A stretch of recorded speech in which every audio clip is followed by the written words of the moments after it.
Hello, my name is Naomi. Welcome back to my channel.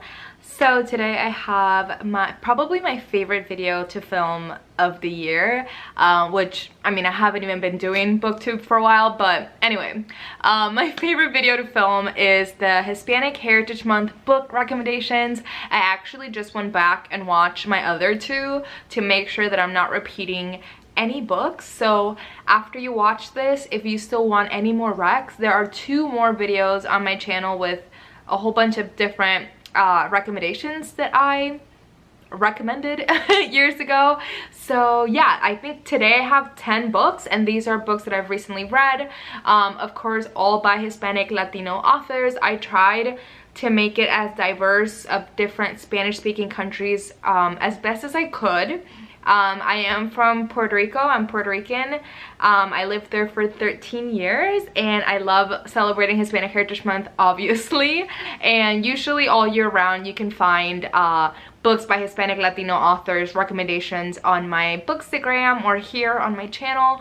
So follow me if you ever want more. But yes, you are here for book recommendations by Hispanic Latino authors, and I'm gonna give it to you. So the first book I have, all of these usually I own, but right now I have a display and they're all somewhere else. So I don't have a lot of them physically, but I will pop pictures on the screen, do not worry. So the first book I have, I've talked about this recently, is The Sons of El Rey by Alex Espinosa. This is a family saga following 3 generations of the Vega men who are all connected through wrestling, Mexican wrestling, which is lucha libre, and secret. So the patriarch of the family, his name is Ernesto Vega, and you see in this novel how he rises from being a construction worker to a very famous Mexican wrestler, and this is all set in the 1960s in Mexico City, and he becomes El Rey Coyote. Many decades later, you see the point of view of his son Freddie, who is currently battling to keep the East LA gym that they opened.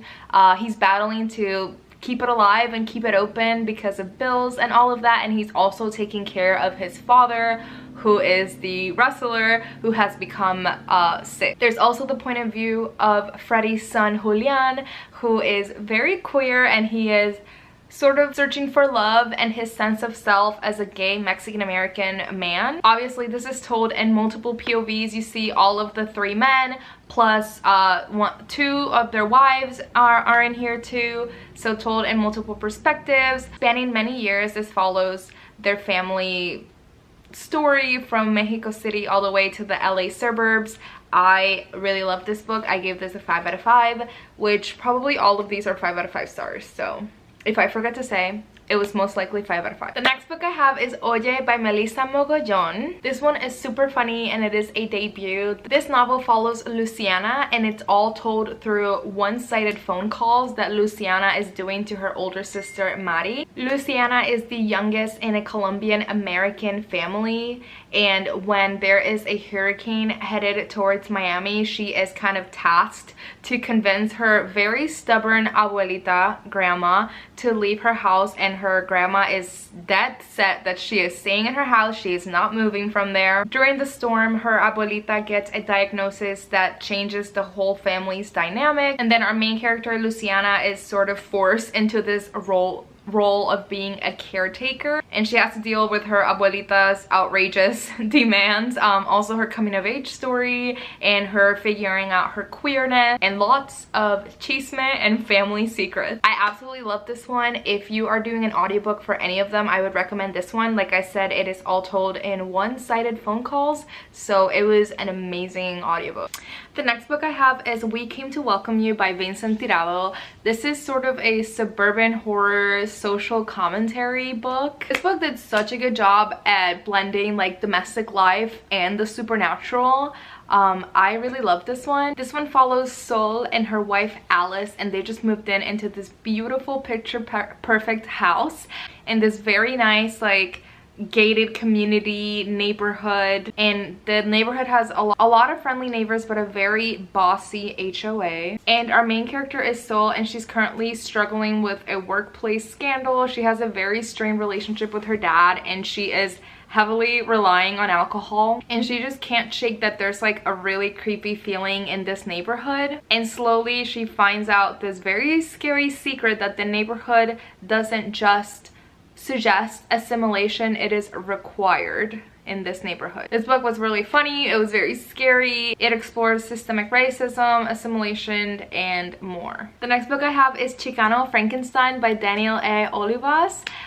This one is obviously a Frankenstein modern reimagining of Mary Shelley's classic, and this one is told sort of in a dystopian, like, satirical lens. This is set in the near future in the United States, where the reanimated are people stitched together from corpses, and these reanimated people are sort of integrating in society. They are assigned menial jobs. They can't just choose whatever job they want to do. They are assigned jobs, and also the politicians are sort of villainizing the reanimated. And during this novel, there is a newly elected president who is very anti-reanimation. So I don't know, there's something that it just seems familiar to me. But this story follows a nameless, yes, they never say his name throughout the novel, a nameless legal assistant whose memory was wiped, and he leads a very monotonous life until he falls in love with this attorney, and then from there everything changes. His whole dynamic, he wants to remember who he was before, or his memory in general. But this one was so beautiful. I really loved this book. This was sci-fi, horror, love, very political commentary. I really love this one. The next one, I feel like this is the book that I talk about the most, and that is Monstrilio by Gerardo Samano Cordova.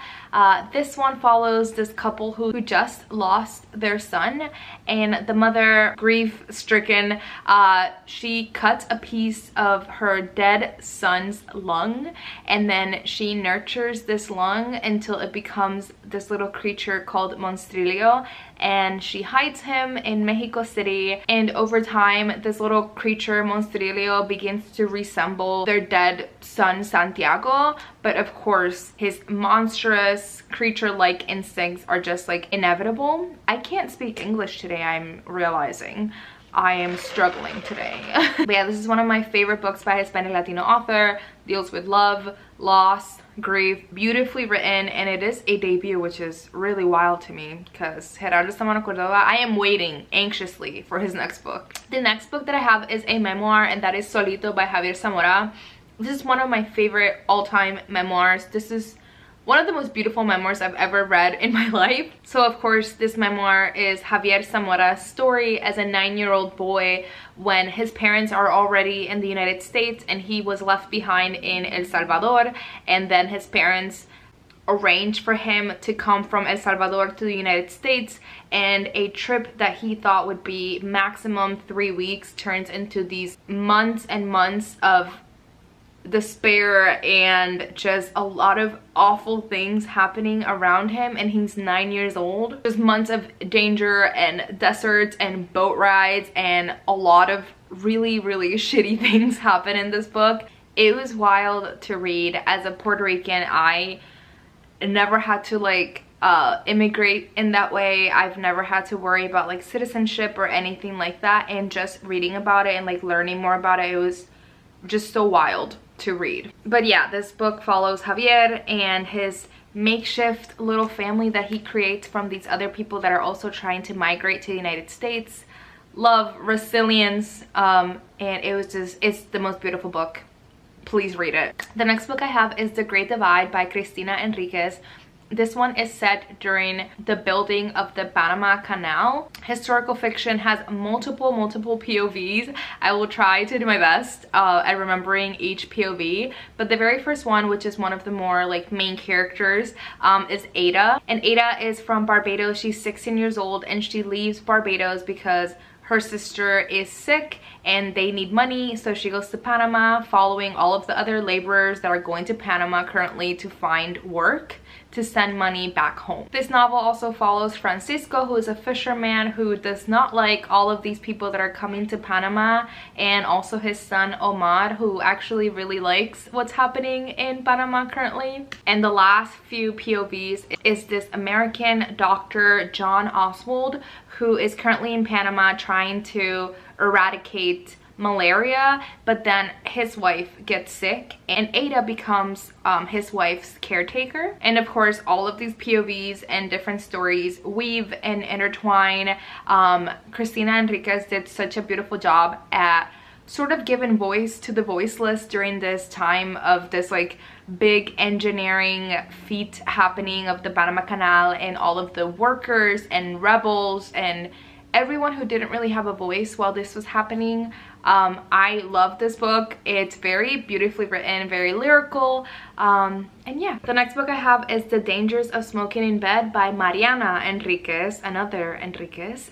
This one is a translated work, and it is a short story collection set in Argentina. This is all horror, blending some sort of social commentary. I'll give you a brief look at some of the short stories in here. A woman who fixates erotically on a human heart, a decaying infant crawling back from the grave, teenage girls haunt themselves with obsession, and entire neighborhoods are undone by moral failure. It's really hard to summarize a short story collection because obviously each short story has its own storyline. So yeah, I would say read it if you're looking for something short story collection, horror. It is spooky time also, so yeah, read it. The next one is another translated work, and this is Thirst by Marina Yuksuk. I never know if I'm saying that correctly, so I'm sorry, but like I said, this is a translated work. It is a feminist gothic vampire queer novel. I love all of those things. This one is also set in Argentina, in Buenos Aires, and this one intertwines the lives of two women. So of course, our vampire, who is from the 19th century, and she is a vampire from Europe, and she witnesses the city transformation throughout all of these years while concealing the fact that she is a vampire. And then in present day, a woman who is caring for her dying mother crosses paths with this immortal vampire being, and of course they're very drawn to each other. This book is just very subtly scary, which sometimes makes it even scarier, honestly. It is very gothic, feminist, and like I said, queer. So if you're looking for a vampire novel, this one's it. And then the very last book that I have as a recommendation is Violeta, and this is another historical fiction. This is the very epic story of Violeta del Valle. She was born in 1920 during war and pandemic. Violeta navigates her life that's obviously shaped by the Great Depression, women's rights movements, pandemics, dictatorships. You follow all of Violeta's life through family losses, love, heartbreak. This story is a very intimate chronicle of Violeta's life, her resilience, and it is really funny. And you just see Violeta's determination through a very rocky, tricky century, to say the least. Alright, those were all of the 10 books that I wanted to recommend this year for 2025. Like I said, if you were looking for more recommendations, I have 2 other videos. I don't remember from how long ago, but anyway, go back and look at them, or maybe I'll link them below. But yeah, if you're ever looking for more recommendations or looking for something super specific, just send me a DM on Instagram. Follow me there because I'm always talking about my books, my current reads over there. And yeah, happy Hispanic Heritage Month. I will be sharing my TBR in the next video. Bye.